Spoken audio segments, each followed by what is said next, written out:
ci yéen moo tax tiitaluñu parce que réew ku ko jotee rey ak toj ak sosalaate xas kilifa diine yi ak kilifa aada yi di saaga policiers yi di menacer député yi foog naa tey bu ngeen ñëwee def lii ñun loolu bettuñu ci yéen.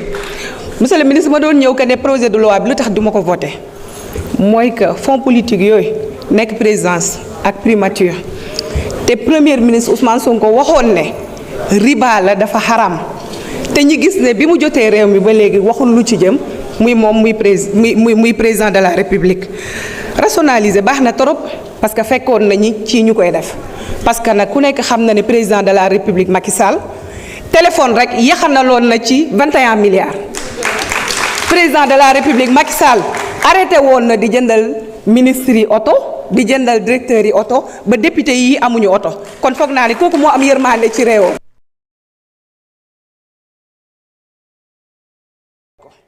ba mu ànd ak li ñuy xaar li sénégalais yi aussi di xaar.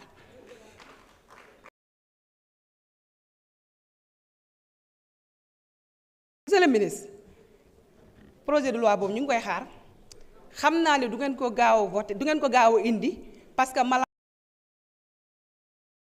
kon xamoon naa ne projet de loi boobu du gaaw a ñëw.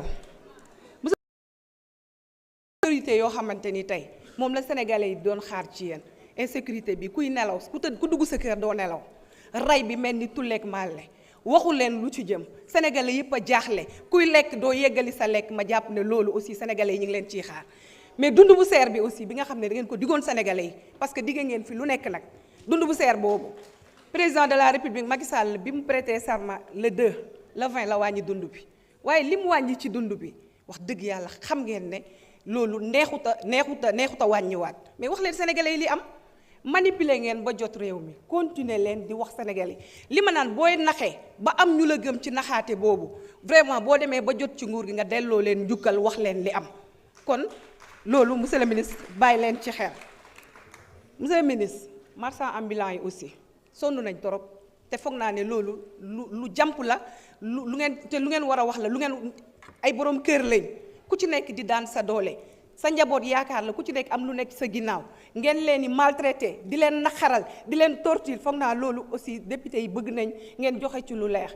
beneen monsieur le ministre mooy commerçant yi ci dëkk bi tey commerçant dafa bëri sutura tey am ñoo xam ne dañ doon tukki mais tey bi ngeen ñëwee seen régime bi mënu leen te nangu woo leen ne mënu leen commerçant buy dem da ngeen ne ko du passé 7500 euros wala dollar te ma jàpp ne su ngeen bañee commerçant bi yor 100 milliards am jaar aéroport di dem million bu nekk dina fa bàyyi 15000 te loolu dafay dugg ci gafakaak réew mi te loolu am na lu mun a fat ci dëkk bi ki yóbbu xaalis dem Chine wala mu dem Dubaï jënd ay bagages da koy jëndee bagage def ko ci conteneur te bu ñëwee di massa aussi presse sénégalais bi nga xamante ni tey bu ngeen sañoon kenn du fi nekk. Merci. La parole est à notre collègue Idrissa Baldé suivi de Cheikh Abdou Mbacké.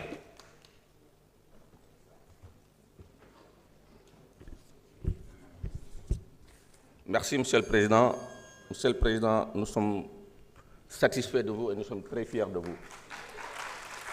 Très, très fiers de vous. Qui vous manque de respect, gasta, gasta. Monsieur le Président, tout à l'heure, une de nos collègues disait d'ailleurs qu'il faut être des élus du peuple. Oui, nous sommes des élus du peuple. Parce que les budgets dont le président de la République Diomaye Faye est en train de prendre pour utiliser, voyager et faire n'importe quoi dans ce pays-là, c'est le budget-là que nous avions voté. Et malheureusement, vous n'êtes pas des élus du peuple, vous aviez voté contre ce budget-là. Et actuellement, c'est ce même budget que vous êtes en train d'utiliser. Monsieur le Président, tout à l'heure, la collègue a parlé aussi de 75 millions. 75 milliards, c'est faux. C'est 15 milliards au lieu de 75 milliards. Monsieur le Président, le PM ou le président, je ne sais pas si c'est lui le président ou c'est le Premier ministre, il disait dans une émission que les fonds politiques dafa haram. Et c'est la première réforme qu'il faut supprimer. Alors, pourquoi ne pas introduire cette réforme-là dans cette loi? La première, d'ailleurs, il a dit, la première, si je devais sortir le VAR, je devais le sortir tout à l'heure. Il avait dit la première réforme qu'il faut supprimer. Monsieur le Président, le ministre, la rationalisation des dépenses des charges publiques et l'optimisation des ressources, oui, Le président Macky Sall avait commencé par ici même l'Assemblée nationale, où tous les députés n'avaient pas reçu de véhicule.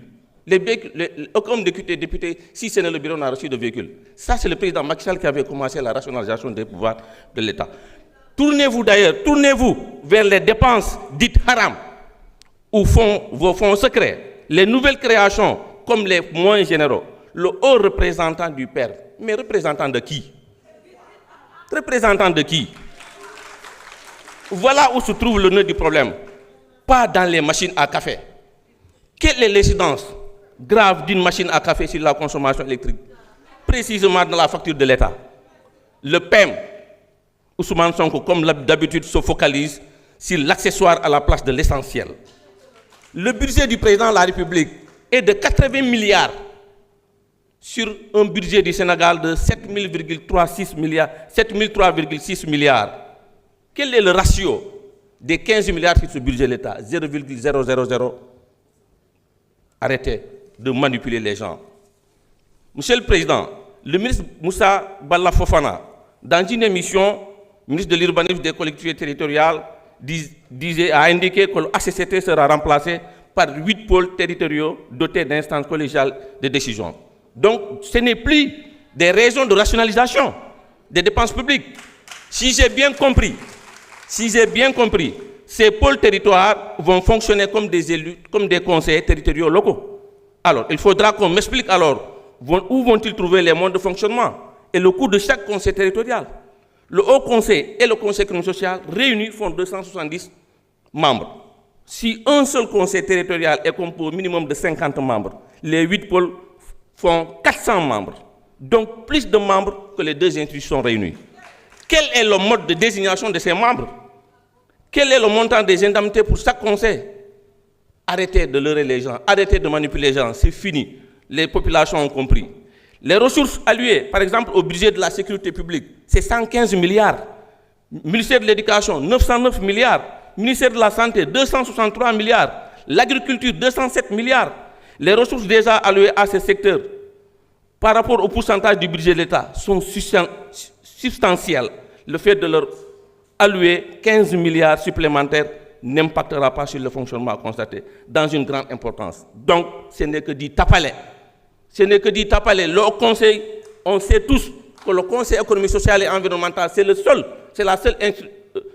instrument qui est là, qui réunit toutes les couches, les artisans, les paysans, les handicapés, la société civile, tout le monde se réunit. Alors, pourquoi vouloir supprimer une telle institution?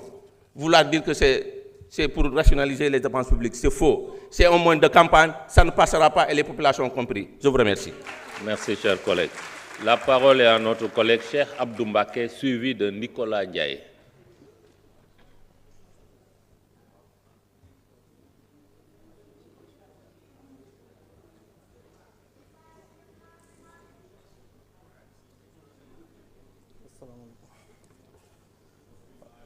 Assalamu alaikum, Monsieur le Président, Monsieur le ministre garde des Sceaux, Monsieur le ministre du Travail, sama collègue député yi maa ngi leen di nuyu.